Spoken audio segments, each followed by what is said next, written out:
quiero hacerles, aquí espero que me ayuden a participar un poquito, y es ¿por qué es relevante estudiar el pecado? ¿Sí? ¿Ustedes qué creen que nos puede ser en la vida práctica, en la vida cristiana, en la devoción personal, para qué nos sirve estudiar el pecado? Yo ya les dije una respuesta ahorita. Para no pecar, ¿sí? ¿Qué más? Pienso que es un punto de partida referente a lo que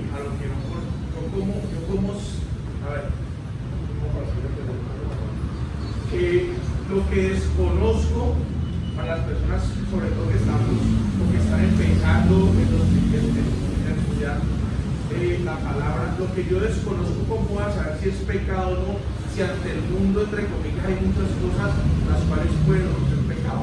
Muy bien, en otras palabras, para perder como ambigüedad, ¿no? Para poder tener mayor claridad sobre lo que está bien y lo que no. José.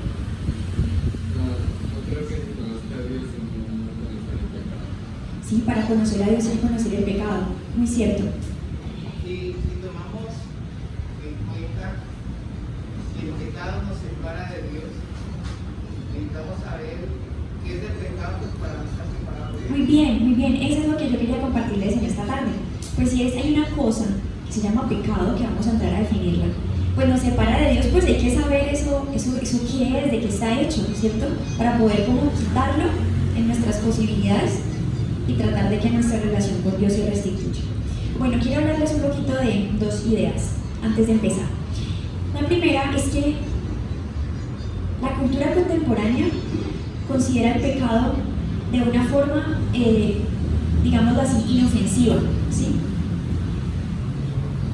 Cuando miramos diferentes científicos sociales o psicólogos o teóricos psicólogos que escriben sobre lo que es el pecado o eso que los cristianos llamamos pecado, siempre lo muestran como pues cosas propias de la humanidad, ¿sí? Como por eso usamos esas expresiones tan comunes de pues yo me equivoco, yo soy humano, ¿cierto?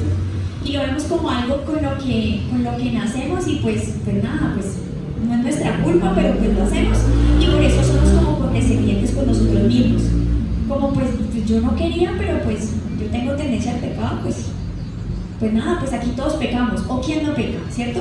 Adquirimos una actitud condescendiente. Otra forma como la cultura contemporánea ve lo que nosotros llamamos pecado es como simplemente algo biológico, ¿sí? Entonces no, pues la tendencia a X o Y pues son impulsos biológicos, uno no tiene por qué, dice la sociedad contemporánea, uno no tiene por qué como reprimir los impulsos, o sea, si es algo natural, ¿qué tiene de malo?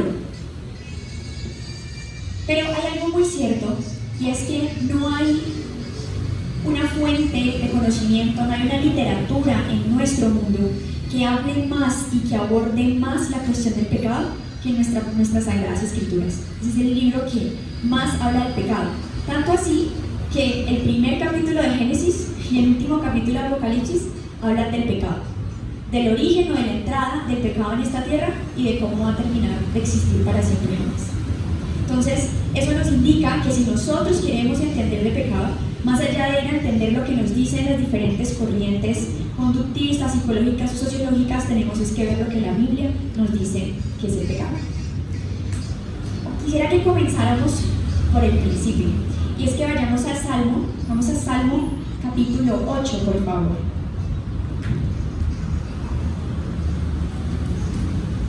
Vamos a ir al Salmo capítulo 8. De pronto, si alguien no tiene Biblia, levante su mano, que allá atrás hay unas Biblias que podríamos prestar. ¿Tú quieres una? Listo. Atrás creo que hay unas. Bueno, entonces Salmo capítulo 8, voy a leer los versículos del 4 al 8. ¿Listo?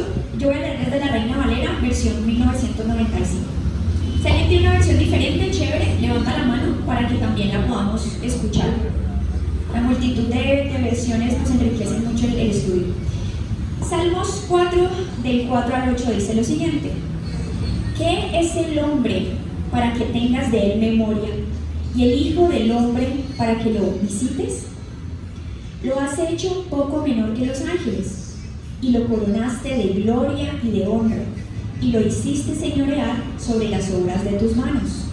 Todo lo pusiste debajo de sus pies, ovejas y bueyes, todo ello, y asimismo las bestias del campo, las aves del cielo y los peces del mar, todo cuanto pasa por los senderos del mar. Este pasaje del Salmo nos está refiriendo a un momento original, ¿cierto? Nos está refiriendo a la creación y a Adán y Eva. Recordemos que Génesis 1:26 nos plantea, todavía no vamos a ir a Génesis 1:26, o no hace falta, creo que muchos no lo sabemos, es el que dice: y entonces dijo Dios, hagamos al hombre conforme a nuestra imagen, conforme a nuestra semejanza, y luego dice, y señoree, y le da pues la capacidad o el poder, la facultad, de gobernar, ¿cierto? ¿Por qué los invito a que empecemos leyendo este salmo? Porque nosotros necesitamos entender primero cuál fue la condición con la que fue creada el ser humano. Ese siempre va a ser el punto de partida, no solo cuando hablemos de naturaleza humana, sino cuando hablemos de pecado. Porque el pecado es algo que involucra todo nuestro ser. Nuestros pensamientos, lo que amamos y lo que hacemos, incluso cómo proyectamos el futuro. O sea que esa cosa o esa cuestión del pecado es bastante importante. Entonces, recordemos, cuando Dios crea a Adán y Eva, Génesis 1:26 nos muestra que hubo un concilio, ¿no?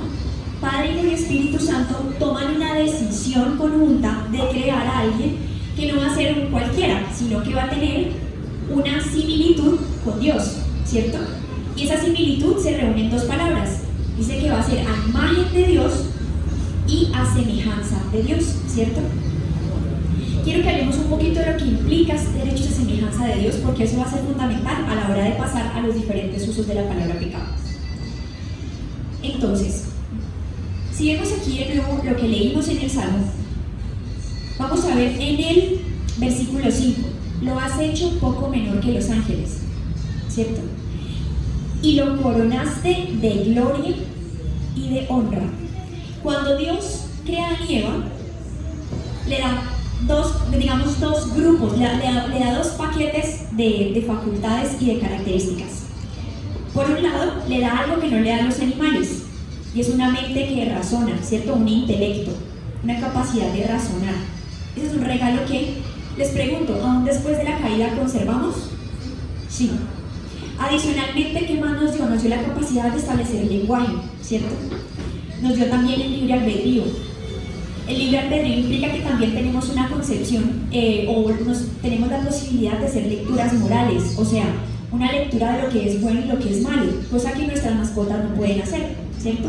Les pregunto, el libre albedrío, la capacidad de tener lenguaje, nuestra singularidad, que seamos únicos, con personalidades únicas, que tengamos mente racional, ¿es algo que el ser humano conservó después de la caída? Sí, muy bien. Entonces, ese paquete de facultades que nos da Dios, aún a pesar de la caída, nosotros los seres humanos lo mantenemos. Es decir, que el ser humano, yo sé que esto suena redundante, pero va a ser fundamental para más adelante, está en capacidad de tomar decisiones libres, de identificar y discernir lo bueno de lo malo, de comunicarse, de relacionarse con otros y también de relacionarse con su hacer. ¿Listo? Ahora, hay otro paquete de cosas que nos hacen que en un principio nos hacían a semejanza de Dios, y son esos valores que son semejantes al carácter de Dios, como el conocimiento, la santidad y la justicia. ¿De dónde saco estos tres valores? Vamos a verlos juntos en la Biblia en este momento. Entonces vamos a ir ahorita al Nuevo Testamento, a Colosenses 3:10. Vamos a Colosenses 3:10.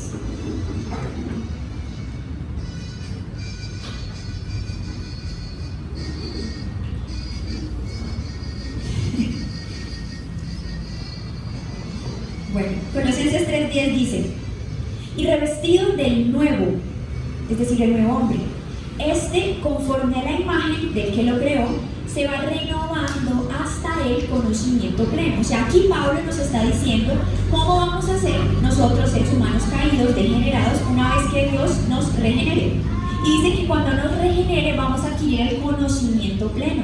O sea, que Adán y Eva, cuando fueron creados, tenían un conocimiento pleno, ¿sí? Entonces, esa es una de las cosas que por causa de la caída nosotros perdimos. Todavía conservamos la capacidad de adquirir conocimiento, pero ese conocimiento ya no lo tenemos. ¿Listo? Ahora vamos a los otros dos elementos que perdimos y que ya no nos hacen del todo semejantes a Dios. Vamos a Efesios capítulo 4.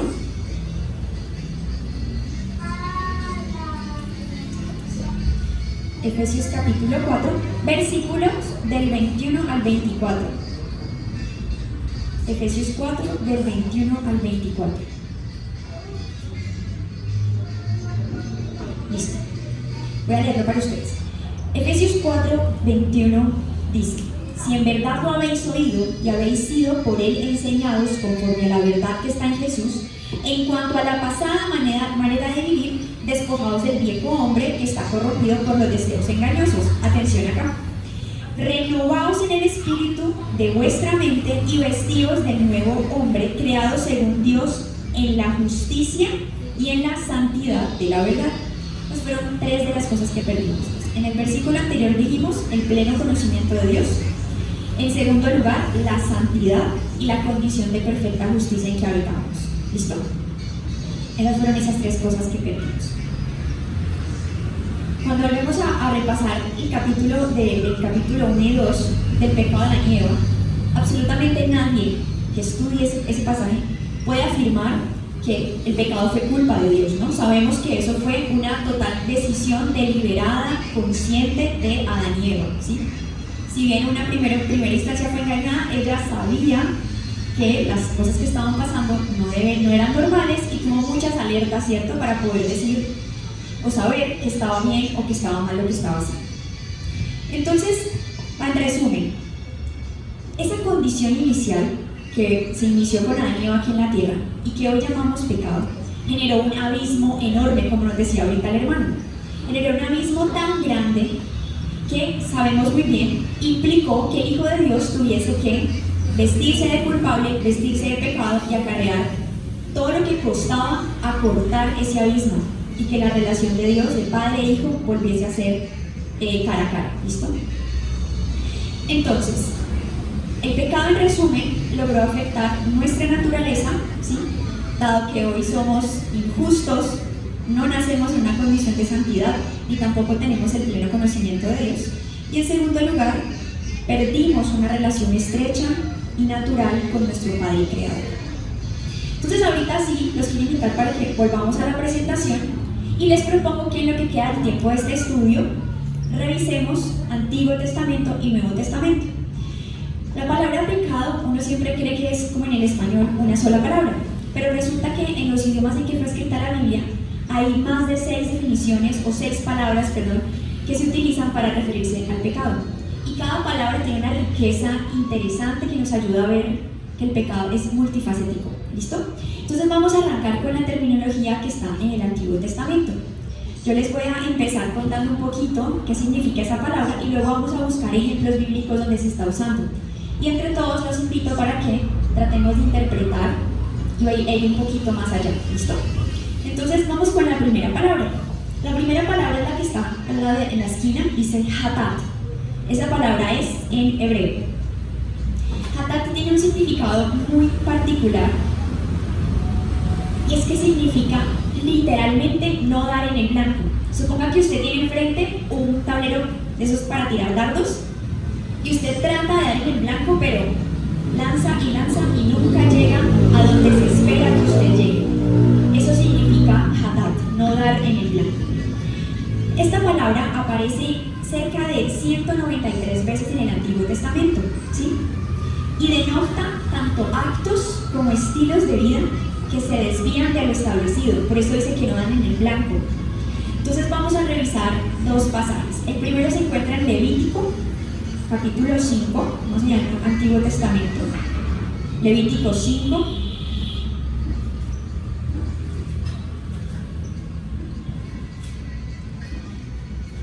Levítico 5 y vamos a leerlo de los versos 2 al 5. En algunos pasajes vamos a ver que puede que la palabra hatat no esté directamente traducida como pecado, sino que esté presente como idea o como una expresión. Entonces les pido que por favor este pasaje que tiene varios versículos, que es del 2 al 5, lo leamos lentamente. ¿Listo? Entonces empecemos. Asimismo, versículo 2, la persona que haya tocado cualquier cosa inmunda, sea cadáver de bestia inmunda, o cadáver de animal inmundo, o cadáver de reptil inmundo, aunque no lo sepa, será impura y habrá pecado. Versículo 3. Si alguien toca cualquiera de las inmundicias humanas que lo pueden hacer impuro, sin darse cuenta y después llega a saberlo, será culpable. ¿Sí ven que esa última parte del versículo se repite? Voy a volver a leer la última parte del versículo 2. Dice, aunque no lo sepa, será impuro y habrá pecado. El versículo 3 al final dice, sin darse cuenta y después llega a saberlo, será culpable. Ahora vamos a leer el verso 4. Si alguien jura a la ligera con sus labios hacer mal o hacer bien, en cualquier cosa que el hombre acostumbra a jurar, y él no lo entiende, si después lo entiende, será culpable por cualquiera de estas cosas. Versículo 5. Cuando peque en alguna de estas cosas, confesará aquello en que pecó. En el versículo 5, donde se ve esto de la palabra pecado, ahí se está usando hatat, pero hatat también está presente en lo anterior que leímos. Miren que las personas no sabían en un principio que algo estaba mal, pero luego sabían que estaba mal. Yo les decía, como usted ya se dio cuenta que está mal, tiene que arrepentirse, porque usted ya pecó. Entonces, hatat lo que nos está explicando cuando aparece presente en la Biblia es que el pecado es un acto, en este caso como lo leímos, o un estilo de vida que se desvía, que puede que va bien, pero se desvía de lo que Dios ha establecido. Algo muy importante es que cuando hatat está presente en la Biblia para denotar pecado, se refiere como a los errores que uno comete en el plano individual, ¿sí? Como lo que yo sé que pasó y ya. No trasciende como a que todo el mundo se entera, o no trasciende a un pecado de todo un país o una nación. ¿Listo? Eso lo vamos a entender con las otras definiciones. Vamos igual a terminar esta parte viendo Salmo 51.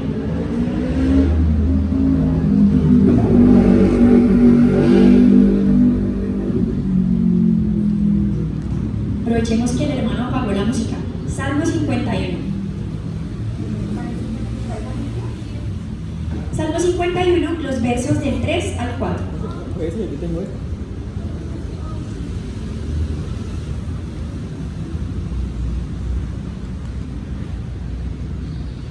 ¿Listo? Dice, porque yo reconozco mis rebeliones y mi pecado está siempre delante de mí. Hay una segunda parte. Versículo 4. Contra ti solo he pecado. He hecho lo malo delante de tus ojos. Entonces esa expresión, he hecho lo malo, ahí está presente esa idea de hatat. ¿Listo? Vamos a pasar a otros términos mucho más interesantes. Vamos a ir ahorita al segundo término. Obviamente no sé hebreo, entonces no lo puedo pronunciar bien, pero pues vamos a leerlo como avon. Esperemos que lo proyecte otra vez, Juan.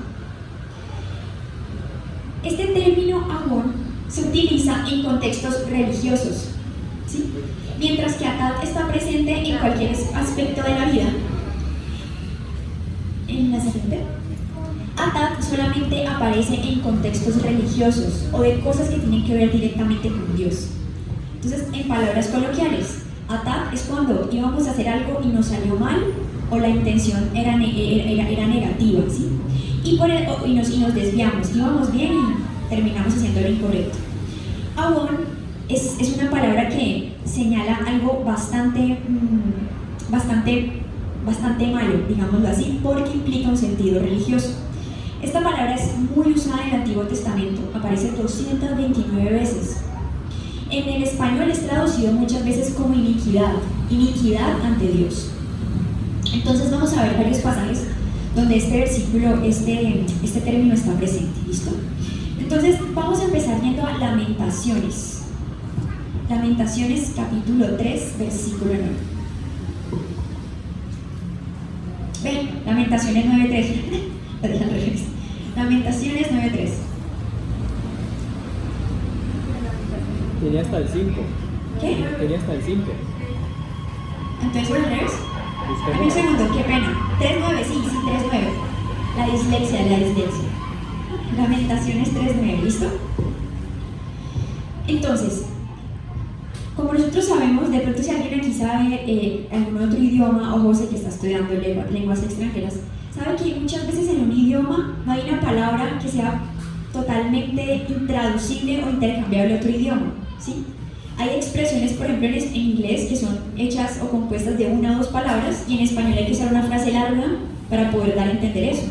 Entonces, en el caso de Abón, es un término que denota tanta maldad, tanta iniquidad, que en el español es traducido de diferentes formas. Entonces, aquí en el caso de Lamentaciones 3:9, Abón va a ser sinónimo de algo que está torcido. ¿Listo? Entonces vamos a leerlo. Lamentaciones 3:9. Cercó mis caminos con piedra labrada, torció mis senderos. Cuando nosotros decimos que algo se torció, no obviamente en un sentido físico de una rama que se tuerce, sino de que algo, una situación se tuerce, es porque hay una mala intención, ¿cierto? Y es algo que denota fuertemente Abón. Abón denota a alguien que tiene una mala intención y por eso hace lo malo delante de Dios, ¿sí? No es alguien que peca por accidente, aunque pues vamos a concluir al final que eso no existe. Es algo que sea ignorante de la situación, ¿no? Pero en este caso sí es llevado a cabo por alguien que desea hacerle mal a alguien. Vamos a ver otro uso, otra acepción del término en Salmos 39, Salmos 36, Salmos 36, 3.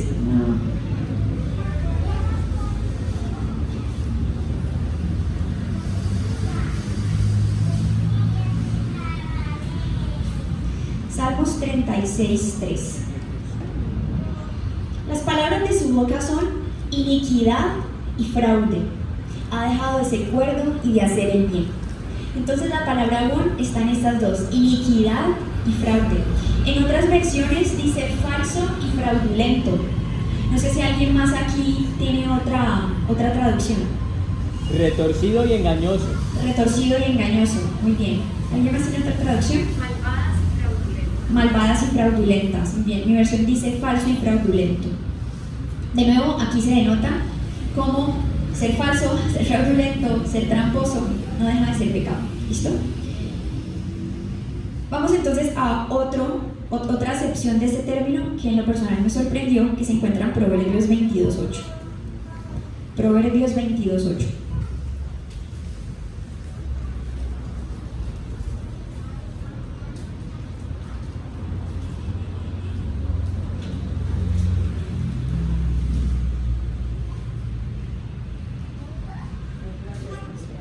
Proverbios 22:8. El que siembra iniquidad, iniquidad segará, y la vara de su insolencia será quebrada. La insolencia.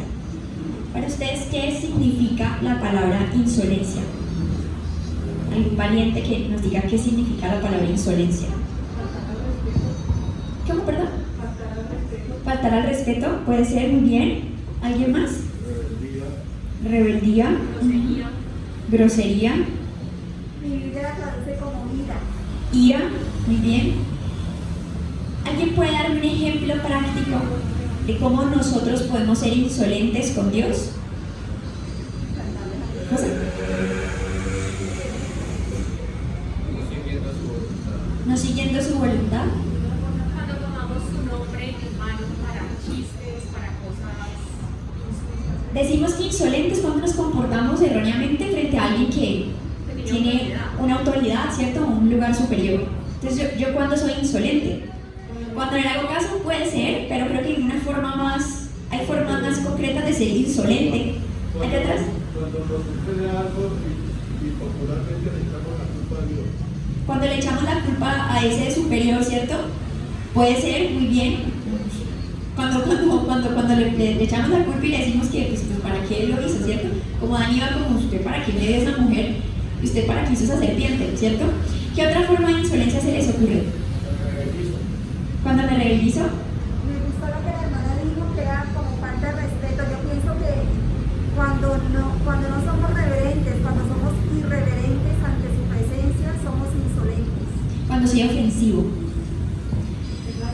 Vamos a volver a la presentación, por favor. Muchas gracias. Ah, sí, hermano. A mí personalmente me molesta como ser un igualado a Dios. Y este libro que escribe este ex sacerdote, el mal que está vivo, el mal, o sea, respete. ¿Sí? O sea, para mí esto es ser un insolente delante de la presencia de Dios. Sí, Lo premedito también, o sea, lo estoy haciendo algo, lo estoy planeando. sabiendo que va a hacer algo malo. Usted se me adelantó al próximo término y es la intencionalidad. Eso ya lo vamos a ver muy bien, muy bien. Sí, realmente la insolencia, más allá de uno ser irrespetuoso sin saber, ya les pongo un ejemplo, es el deseo de ser ofensivo. Nuestra sociedad pues es una república, nosotros aquí no tenemos monarquías, ¿sí? Pero en las sociedades donde hay monarquías, por ejemplo en el Reino Unido, en España, en otras partes, ellos tienen muy claro que a la realeza se le da un trato diferente. Tanto así que para acercarse a la realeza hay un protocolo, ¿no? Hay una forma de saludar, hay una forma de retirarse, hay una forma de X y Y y Z. Nosotros aquí de pronto nos tratamos a todos como iguales, ¿sí? Y de hecho muchas veces con las autoridades rayamos en ser pues, insolentes, porque pues para nosotros eso es otro cristiano, ¿cierto? Pero resulta que con Dios esto no funciona. Y cuando nosotros obramos de forma fraudulenta estamos ofendiéndolo a Él, porque sabiendo lo que está bien decidimos frente a Él en su presencia, porque Él está en todo lugar, viendo todo lo que hacemos, decidimos deliberadamente hacer cosas o llevar a cabo nuestras malas intenciones, que es lo que significa este término favor. ¿Listo? Vamos a terminar con Isaías capítulo 41. Y ese es el que me llamó la atención. El que me diga ahí dónde está el término abón, premio. Isaías 41, 29. He aquí todos son vanidad, y las obras de ellos nada. Viento y vanidad son sus imágenes fundidas. Muy bien, la palabra vanidad. Vale, te ganaste una desinfección de manos. ¿Alguien tiene otra versión donde no diga la palabra vanidad? Necios. ¿Cómo? Necios. Necios, muy bien. Ilusorios, esa palabra está muy buena. Ilusorios. Insolente y vanidoso, ¿no? Entonces, insolente en el versículo anterior y vanidoso en este. Ilusorios, ¿sí? Cuando nosotros hacemos esas apariencias de mal, pero realmente tenemos malas intenciones, ¿no? Cuando somos corteses por interés y no por un interés particular egoísta y no por un interés genuino en la otra persona, ¿no? Cuando vemos que a veces en el trabajo, trátelo bien, que es el jefe, o cuidado, que esa persona es la que manda, o ella es la que va a hacer la donación, ¿cierto? Entonces, nosotros solemos ser ilusorios, hipócritas, muy bien. Vamos entonces a seguir el tercer término, que ya el hermano nos lo introdujo muy bien. Y ese tercer término es Peshah. Peshah aparece 135 veces en el Antiguo Testamento. Y aquí sí hay un plan, ¿sí? Cuando nosotros, y les pregunto ahorita, o mejor dicho, vayan pensando en un caso bíblico concreto que conozcamos donde alguien premeditó, planteó todo un plan para llevar a cabo algo malo, ¿sí? O motivado por una mala intención, algún plan. Entonces, Peshah significa literalmente como una violación predeterminada. Cuando decimos una violación, no estamos pensando pues en un sentido sexual, sino una violación de un principio de una ley, ¿sí? O sea, para que la persona pueda violar premeditadamente algo es porque ya sabe que dice una ley, que dice una norma, que dice un principio. De lo contrario, pues no estaría violando nada, ¿sí? Entonces, la violación premeditada implica el pleno conocimiento de la ley. Entonces, esta palabra implica algo muy parecido a la del término anterior, y es que hay una clara negativa de querer someterse a la autoridad. Pero no sé si a algunos les ha pasado, cuando yo empecé en el mundo laboral, me pasaba que me ponían métodos para llevar a cabo mi trabajo, y yo siempre quería, pues, yo miraba eso y yo no, pues yo lo puedo hacer diferente, y uno siempre a veces quiere como acomodar las cosas como a uno le parece, ¿no? Pero ¿por qué hacer esto si yo lo puedo hacer así? Y muchas veces nosotros como que extrapolamos eso en nuestra vida espiritual, y con Dios creemos que pues podemos hacer las cosas diferentes, ¿no? Entonces como, ¿y qué tiene de malo? Si yo lo haría así, o yo me siento bien, pero puede que para Dios eso no sea para nada agradable. Entonces ahora sí les pregunto, ¿qué ejemplo de Peshah, o este tipo de pecado, este término, vemos en la Biblia? Entonces hay tres manos levantadas: José, el hermano, no la hermana, el hermano, y atrás ella. Dale tú. Bueno, entonces la hermana. Daniel capítulo 6. Daniel capítulo 6, muy bien, ¿qué dice? Donde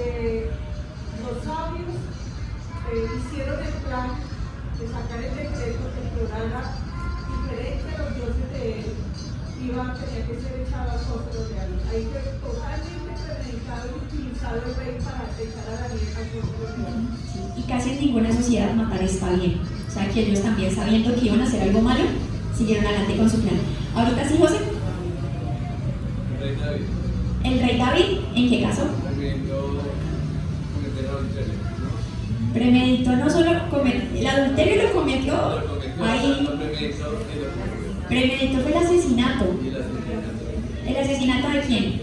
El esposo. Del esposo con la que adulteró. Sí. Bueno, Ananías y Zafira. Ananías y Zafira, muy bien. ¿Quién viene David? El pensar de Judas con Jesús. Fue todo un plan para entregar premeditadamente. Muy bien. Ahí hay varios elementos, ¿no? Porque el pecado de Judas fue un poco sutil, porque él en sus ideas propias creía que estaba haciendo lo correcto, ¿no? Eso no deja de ser pecado, sino que creo que de pronto pechar puede que no sea el término que le aplique directamente al caso de Judas. No sé si algún hermano está de acuerdo conmigo.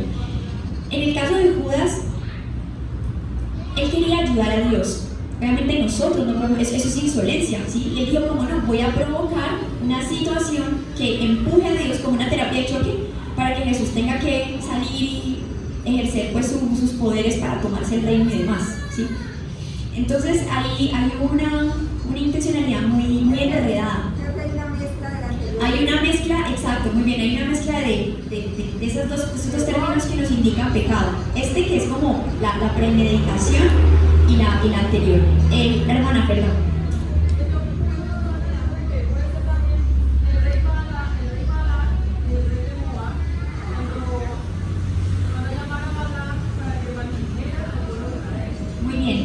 Muy buen ejemplo, muchas gracias. Bueno, entonces, a diferencia de Hatat, con Pesha, el acto no pasa inadvertido. ¿Sí? En el primer término que vimos que se utilizaba para referir a pecado, digamos que no trascendía el plan individual. En este caso, esta violación premeditada se hace tan visible que trasciende al plano colectivo. ¿Sí? Entonces, aquí podríamos decir que este término nos permite entender el pecado como una transgresión o una rebelión planeada de una norma o de un principio. Entonces, ahorita sí, con esto claro, miremos todos estos casos que están muy interesantes. Vamos a empezar en Primero de Reyes 12:19. Primero de Reyes.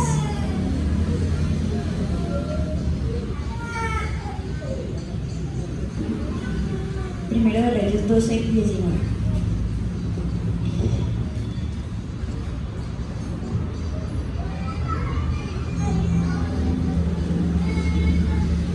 ¿Listo? Así se apartó Israel de la casa de David hasta ahora. Entonces, como les decía, esta palabra en algunas partes es traducida literalmente como rebelión, como transgresión. Pero en este caso es usada aquí como apartó, ¿sí? Se apartó Israel de la casa de David. ¿Por qué este versículo es interesante para analizar el uso de este término? Porque aquí estamos viendo que se está utilizando para Israel, es decir, para un colectivo, ¿sí? Para una nación. Así se apartó Israel de la casa de David hasta hoy. O sea, es una rebelión que no pasa inadvertida, ¿sí? Que trasciende al plano colectivo.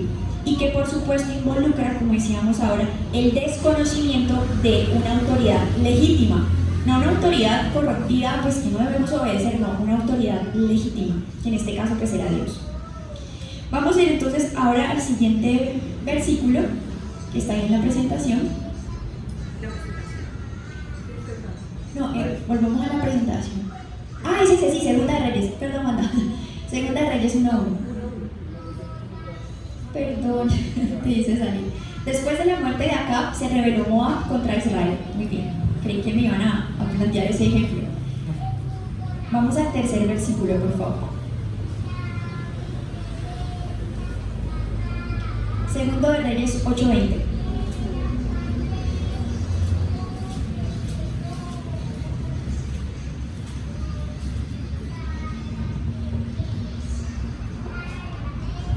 En tiempos... Versículo 20, así. Bueno, mi versión dice, en tiempos de Joram se rebeló Edom contra el dominio de Judá y proclamaron su propio rey. Vamos a ver el otro versículo, que era el 22. Sí. No obstante, Edom se liberó del dominio de Judá hasta hoy. En aquel tiempo también se rebeló Libna. Les repito, esta palabra aparece 135 veces. O sea, realmente la cantidad de rebeliones y de transgresiones que vamos a ver en el Antiguo Testamento presentes son muchísimos. Esta palabra se repite muchísimo. Terminemos los otros versículos y seguimos con el otro término. Isaías 1:2. Oíd cielos y escuchad tu tierra, porque habla Jehová. Esto es doloroso. Crié hijos y los engrandecí, y ellos se rebelaron contra mí. Detengámonos un momento en este pasaje. Y ellos se rebelaron contra mí. Ahí la palabra que está usando es pesha. De nuevo, ¿qué está significando esa palabra pesha ahí? O sea, esa palabra rebelión, ¿qué implica? Que desconocemos la autoridad legítima de Dios y que tenemos la intención, planeamos simplemente rebelarnos, decirle, lo siento, pero no quiero. Listo. Siguiente. Jeremías 3:13. Reconoce pues tu maldad, porque contra Jehová tu Dios has prevaricado y fornicaste con los extraños debajo de todo árbol frondoso, y no oíste mi voz. Aquí también es prevaricado. No sé si en alguna otra versión hay otra palabra. Pecado. Muy bien, prevaricado o pecado. Muy bien, aquí volvemos a ver el uso de esta palabra. Entonces, de nuevo, ya para cerrar esta palabra y pasar al otro término, estamos viendo que, sin duda, esta es una palabra que está en un contexto religioso, se relaciona directamente con Dios, implica el desconocimiento de una autoridad legítima y pues se trasciende el plano colectivo. Vamos entonces faltaba Oseas. Oseas 7:13. Ay de ellos porque se apartaron de mí. Entonces aquí, apartaron de mí, está la palabra pesha. Destrucción vendrá sobre ellos porque contra mí se rebelaron, de nuevo pesha.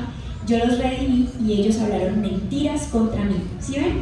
Cuando Dios utiliza la palabra se hace más claro. Contra mí se rebelaron, yo los redimí y ellos hablaron mentiras contra mí. Listo. Vamos entonces a la siguiente. El siguiente término, bueno, vamos a dejarlo hasta allí. Es que eran muchos términos, quise tomar nomás estos 3 del Antiguo Testamento. Vamos a pasar al Nuevo Testamento, pero antes devuélvete. Entonces, la siguiente. Ahí. Entonces, hasta aquí, si buscamos sinónimos o traducciones directas de las 3 palabras que vimos, podemos concluir que en el Antiguo Testamento aprendimos que el pecado es fracaso, porque es no dar en el blanco, es ir hacia una meta pero desviarnos de ella. Segundo, es iniquidad, es maldad. Y en tercer lugar, es rebeldía, ¿sí? No querer reconocer la autoridad de Dios. Y quiero dejar aquí para cerrar en esta parte de nuevo este Salmo 51:4, que es una oración de David, perdón. Contra ti solo he pecado y he hecho lo malo delante de tus ojos para que seas reconocido justo en tu palabra y tenido por puro en tu juicio. Entonces ahorita sí vamos a irnos a revisar algunos términos que están en el Nuevo Testamento. Vamos a ir al Nuevo Testamento. En el Nuevo Testamento, obviamente pues ya vamos a ver otros idiomas, vamos a ver algunos términos, la mayoría en griego. ¿Listo? El primer término es amartia. Siguiente diapositiva, por favor. Siguiente, amartia. Hay mucha terminología que se parece entre sí, pero traté de escoger la que me parecía más diferente, ¿sí? La que aportaba como un elemento nuevo. Y esta amartia me pareció muy interesante. En algunos casos se parecía un poco a Hatat, la que usamos de primera en el Antiguo Testamento, que es como no dar en el blanco, pero vi que tenía más usos en la Biblia relacionados con esto, con la expresión de ser hostil. ¿Qué es ser hostil? Ser duro, ser agresivo, antipático, ser grosero, ¿cierto? Eso es ser hostil. Terco, ser. Entonces vamos ahorita a revisar estos pasajes, en algunos pues es el mismo Jesús utilizando esta palabra. Entonces vamos a ir a Mateo 1:21. Muy bien. Y dará a luz un hijo y llamará su nombre Jesús, porque él salvará a su pueblo de sus pecados. Entonces la palabra pecados es la palabra martia en plural. A mí me llamó la atención que una palabra tan fuerte estuviese presente en este pasaje. No sé si alguno me puede decir por qué. Es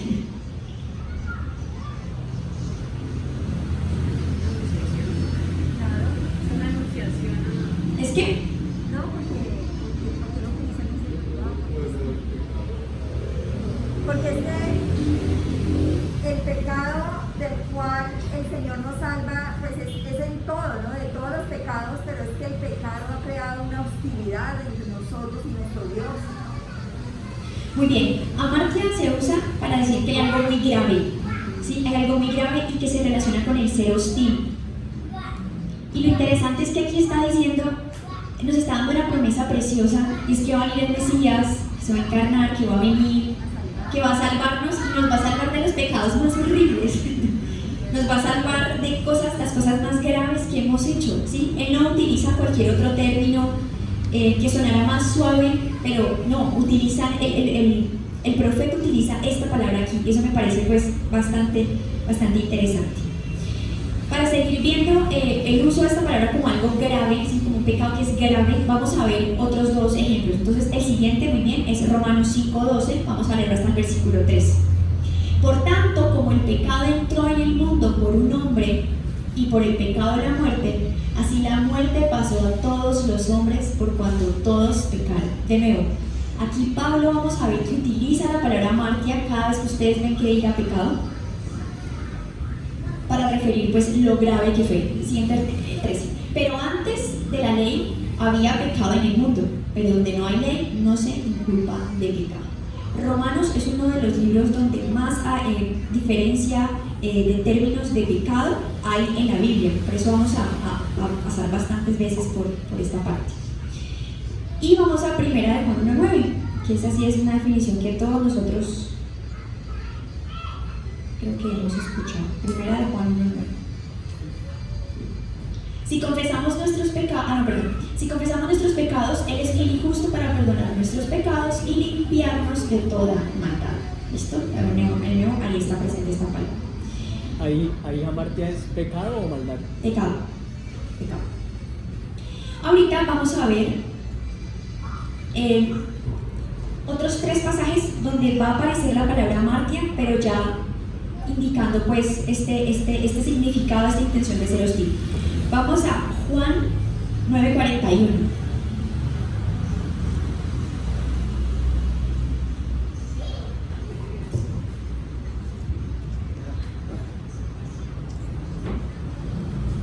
¿Sí?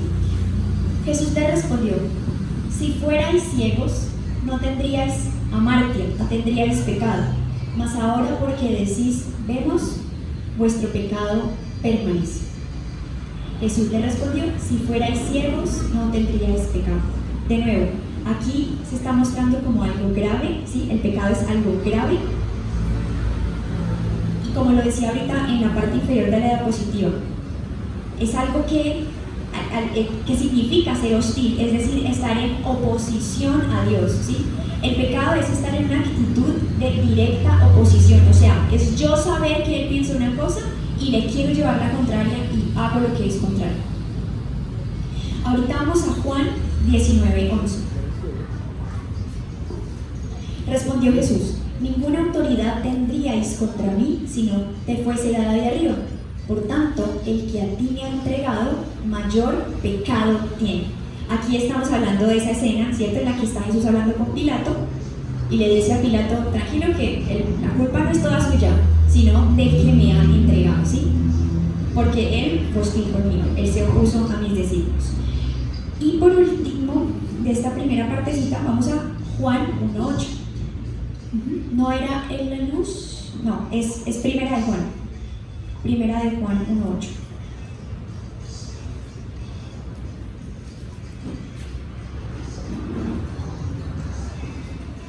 Ya vamos a terminar.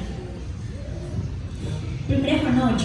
Si decimos que no tenemos pecado, nos engañamos a nosotros mismos y la verdad no está en nosotros. Eso está súper claro. Ahorita eso no está en las diapositivas, quiero pedirle a Juan el favor, o más bien para que no nos enredemos, tenémoslo allí, por favor miremos en nuestras Biblias, ya lo ves la palabra, vamos en nuestras Biblias a Romanos capítulo 5, quiero mostrarles algo muy interesante que hace el apóstol Pablo para ilustrar el tema del pecado. Hermano, me iba a preguntar. No, acá sí tiene cabida, porque si es así, te repitió durante 10 veces, en 10 momentos seguidos, de la hostilidad y en contra de la voluntad de Dios, de Faraón cada vez que las plagas se llegaban a dejar salir del pueblo de Israel. Cada vez que lo mencionaba se mira esa imagen, pero no sé si cabe, ser hostil e ir en contra de la voluntad de Dios. No, sí, por supuesto. Eso fue una insolencia total. Creo que sí, pero no, ya no. Ajá, exacto. Muy buen ejemplo. ¿Estamos todos en Romanos 5? Listo. Entonces, en Romanos 5, por favor, busquemos el versículo 21. Romanos 5:21. Fíjense que Romanos 5:21 dice: porque así como el pecado reinó para muerte, así también la gracia reinará por la justicia para vida eterna mediante Jesucristo Señor nuestro. No vayan a perder Romanos porque vamos a saltar ahorita al capítulo 6. ¿Por qué les pido que leamos esto? Porque para Pablo el poder del pecado era tan nefasto que él no lo mostraba como algo que nosotros los seres humanos simplemente hacíamos, sino que él lo personificaba, ¿sí? Miren que lo trata el pecado como si fuera un ente, diciendo el pecado reinó para muerte, ¿sí? Y vamos a ver que eso se va a repetir en todo el capítulo 6. No es porque el pecado sea una persona, eso lo sabemos, sino que es una forma de mostrar las implicaciones y el poder que tiene el pecado en este mundo. ¿Listo? Entonces, en el versículo Romanos 5:21 vimos que el pecado reina. Ahorita vamos al capítulo 6, Romanos 6, y vamos a ver el versículo 14 primero. 6:14. Dice que el pecado reina, dice que pueden enseñorear, en este caso dice que no se va a enseñorear de nosotros, ¿sí? Y luego vamos a volvernos al versículo 6, Romanos 6:6. Y vamos a leer la segunda parte del versículo que dice: para que el cuerpo del pecado sea destruido, a fin de que no sirvamos más al pecado, ¿sí? O sea, cuando decíamos que el pecado puede enseñorear es porque el pecado puede tener esclavos que trabajen para él. Entonces miren cómo Pablo trata de mostrarnos eso, que el pecado puede reinar, que el pecado tiene la facultad de convertirnos a nosotros en sus esclavos. Y por último, en el versículo 17 nos lo reafirma, pero gracias a Dios que aunque erais esclavos del pecado, habéis obedecido de corazón a aquella forma de doctrina que os transmitieron. Y el versículo 20 nos lo repite: cuando erais esclavos del pecado, erais libres con respecto a la justicia. Entonces, bueno, hasta allí podemos dejar esta palabra amante. Vamos a ir con la penúltima, que sé que el tiempo se nos fue. Y esta me pareció, en esta no hay que demorarnos mucho porque es que esta está muy clara, y es paracoe. Paracoe también sigue siendo griego, y esta es una palabra que solamente aparece 3 veces en el Nuevo Testamento, pero que me pareció muy diciente, muy popular en nuestra vida cotidiana, ¿no? Y es que pecado, hermanos, también es no estar dispuesto a escuchar. Yo no sé si a ustedes les ha pasado que yo tengo un amigo, por ejemplo, que a él le cuesta mucho dejar de consumir ciertas cosas, y él siempre dice, cuando vamos a ver alguna cita de Elena White al respecto, es como, no, yo todavía no quiero ver esa luz. Entonces no la lee para no tener conocimiento y no pecar. Pero resulta que el hecho de dejar de escuchar o no estar dispuesto a escuchar algo que él sabe que puede señalar de algo de su vida, eso ya está mal, eso ya es pecado. Entonces por eso lo puse acá así: pecado es como cerrar los oídos a Dios para solamente escucharme a mí mismo. ¿Listo? Entonces allí vamos a ver estos versículos. Vamos otra vez, Romanos 5:19, ahorita estábamos por ahí. Gracias. En Romanos vamos a ver que esta palabra paracoe es traducida muchas veces como desobediencia, ¿sí? Porque así como por la desobediencia de un hombre los muchos fueron constituidos pecadores, así también por la desobediencia de uno los muchos serán constituidos justos. O sea que cuando yo no estoy dispuesto a escuchar, estoy siendo desobediente, ¿sí? O sea, yo no solamente desobedezco cuando no hago lo que debo hacer, sino cuando no quiero escuchar consejo. Y vamos a ver el siguiente versículo, 2 Corintios 16. Y estando prontos para castigar toda desobediencia, cuando vuestra obediencia sea perfecta. De nuevo, la palabra desobediencia. Y la última,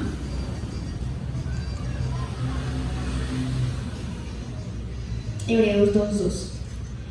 Porque si la palabra dicha por medio de los ángeles fue firme, y toda transgresión y desobediencia recibió justa retribución. Miren que es muy interesante, yo no sé si les había pasado, pero uno a veces hay palabras que no asocia como pecado, pues porque pues pecado es pecado, ¿no?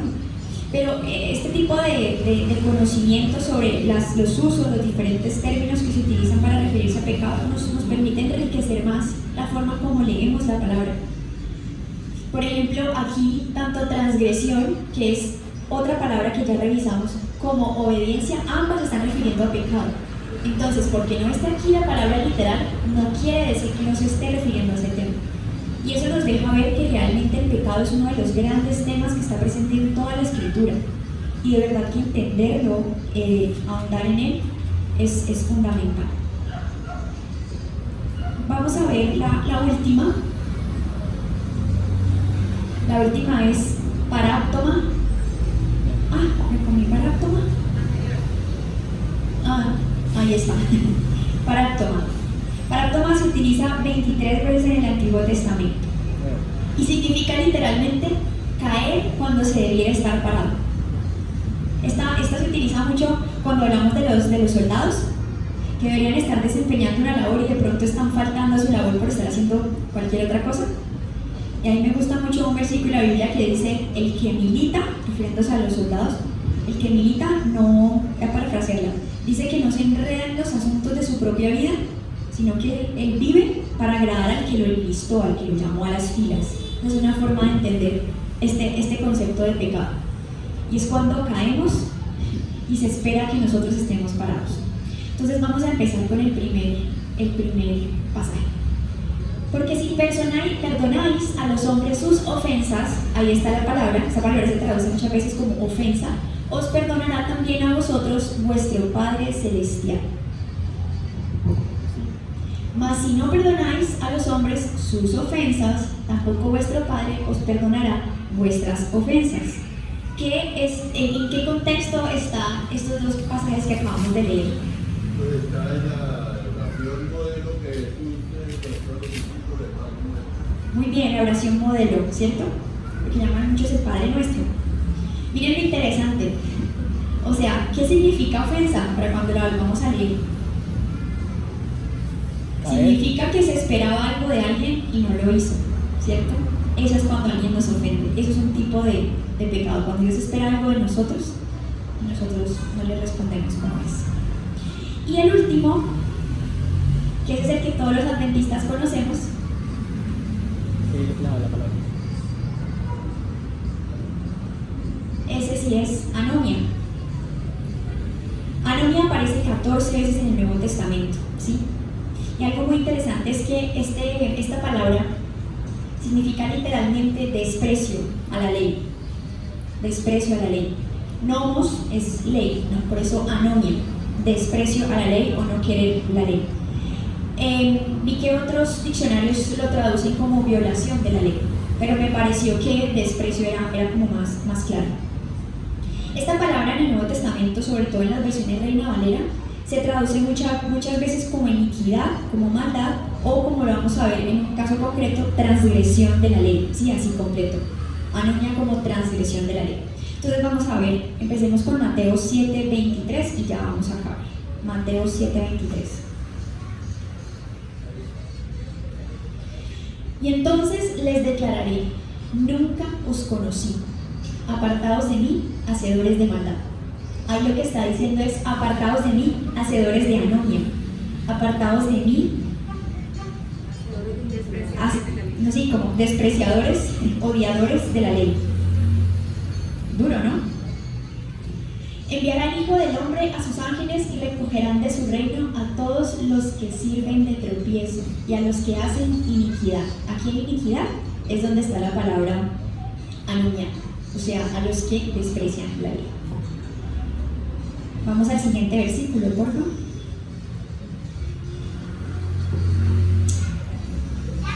Mateo 23:28. Así también vosotros por fuera a la verdad os mostráis justos a los hombres, pero por dentro estáis llenos de hipocresía e iniquidad. Entonces, recordemos, anunia describe la condición de una persona que vive y actúa en contra de la ley. O sea, nosotros no podemos cometer anunia. Nosotros somos defensores de los 10 mandamientos. Y creo que hay varias, pero miremos una única más. Puede ser la de Hebreos 1:9 para terminar.